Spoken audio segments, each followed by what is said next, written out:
10 kesalahan fatal ibu rumah tangga saat belanja bulanan. Sebelum lanjut, yuk klik tombol subscribe dan share, serta like biar nggak ketinggalan video terbaru dari kami. Dan kalau kamu suka, bisa klik tombol thanks atau terima kasih di kanan bawah ya. Dan juga kalau kamu punya ide tema video berikutnya, langsung aja tulis komen di bawah ya. Yuk kita lanjut lagi. Apa kabar ibu-ibu? Semoga sehat dan tangguh selalu ya. Bu, belanja bulanan itu sering terasa seperti upacara penuh harapan. Berangkat dengan dompet tebal dan doa panjang, pulang dengan kantong ringan dan pikiran mulai gelisah.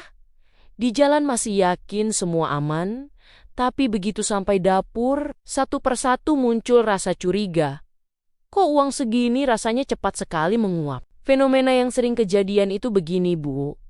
Troli penuh, struk panjang, hati sempat puas, tapi kulkas malah terasa aneh. Isinya banyak tapi nggak jelas.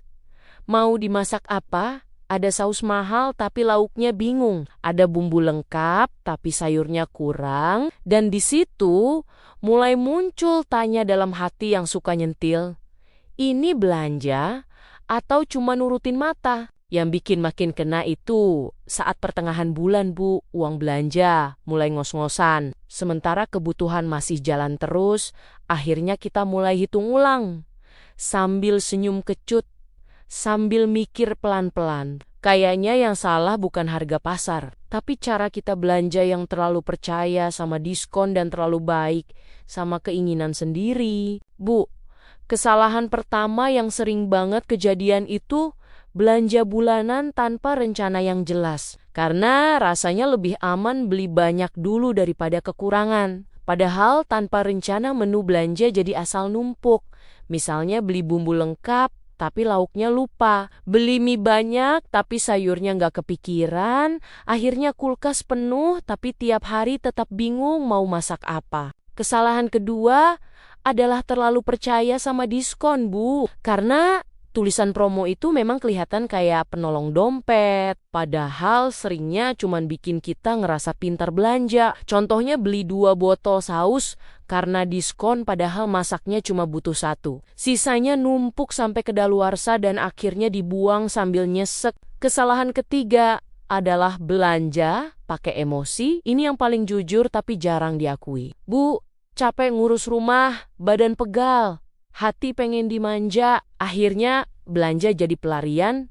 Masuk toko niatnya beli kebutuhan, tapi keluar bawa barang yang katanya buat self-reward. Dompet tipis, tapi hati tetap capek. Kesalahan keempat adalah nggak ngecek stok di rumah sebelum belanja.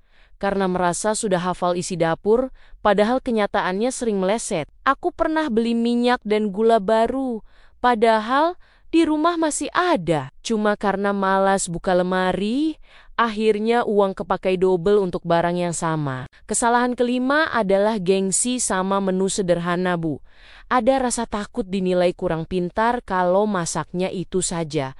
Padahal telur, tempe, dan tahu itu justru penyelamat dapur, murah, bergizi, dan fleksibel. Gengsi ini yang diam-diam bikin kita maksa beli bahan mahal di luar kemampuan. Bu, kesalahan keenam ini kelihatannya sepele, tapi dampaknya sering banget bikin uang belanja jebol, yaitu belanja dalam kondisi lapar.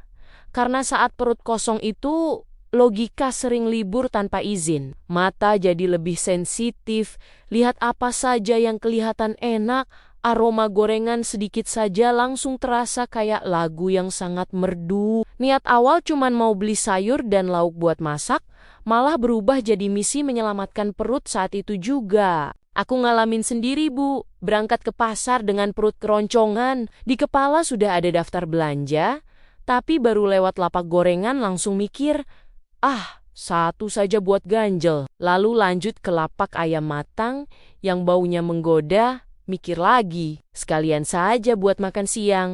Biar nggak capek masak, tanpa sadar uang keluar sebelum kebutuhan utama masuk ke keranjang. Masalahnya bukan cuma soal jajan yang kebeli, Bu, tapi efek berantainya.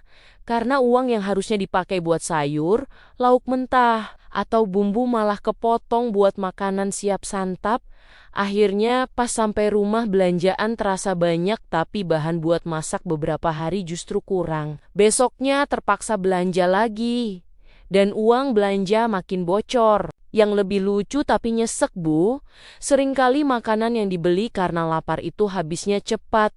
Puasnya sebentar, tapi uangnya hilang permanen. Sementara bahan mentah yang seharusnya bisa jadi beberapa kali masak justru enggak. Terbeli karena anggaran sudah keburu habis di jalan. Sejak sadar hal ini, aku mulai belajar sederhana saja, Bu. Kalau mau belanja, pastikan perut sudah diisi, walau cuma minum teh manis atau makan biskuit di rumah. Karena perut yang sedikit kenyang bikin kepala lebih waras, daftar belanja lebih dihargai. Dan godaan jajanan terasa lebih bisa ditolak, dompet pun ikut bernapas lega. Kesalahan ketujuh adalah belanja bulanan terlalu banyak sekaligus tanpa perhitungan waktu masak. Kelihatannya praktis tapi sering jadi mubazir, sayur keburu layu, buah keburu busuk, daging keburu lupa di freezer, uang sudah keluar, tapi manfaatnya nggak maksimal. Kesalahan kedelapan adalah enggak mencatat pengeluaran belanja dapur. Karena merasa semua masih wajar, padahal tanpa catatan kita cuma nebak-nebak. Aku baru sadar setelah mencatat sederhana, ternyata uang paling banyak habis di jajan kecil dan bahan yang nggak kepakai. Kesalahan ke-9 adalah terlalu sering beli makanan. Jadi setelah belanja, alasannya capek dan malas masak.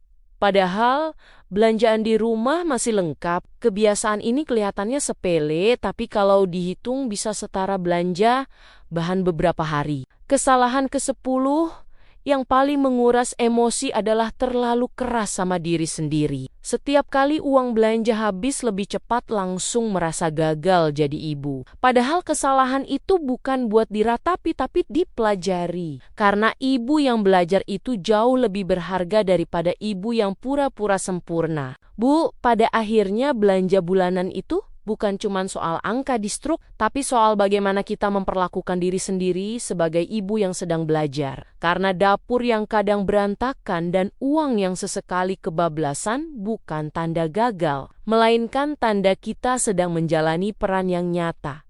Penuh keputusan kecil yang capek tapi penting. Kadang yang bikin berat itu bukan harga bahan pokok, tapi rasa bersalah yang kita pelihara sendiri, seolah ibu harus selalu bisa segalanya. Padahal kenyataannya, ibu juga manusia yang bisa salah hitung, bisa kelelahan. Dan kadang cuma pengen masak yang gampang, tanpa harus merasa bersalah. Dan itu nggak apa-apa, walau tetangga masaknya kelihatan lebih niat. Pelan-pelan saja, Bu, karena mengatur belanja itu bukan sprint, tapi perjalanan panjang. Hari ini mungkin masih bocor sedikit, besok bisa lebih rapi. Yang penting kita sadar, mau belajar, dan berani ketawa kecil sama kesalahan sendiri, sambil bilang dalam hati, besok aku bisa lebih pintar. Demikian cerita kita kali ini. Sampai ketemu lagi di episode berikutnya, di obrolan yang lebih menarik. Pokoknya tetap semangat ya, Bu.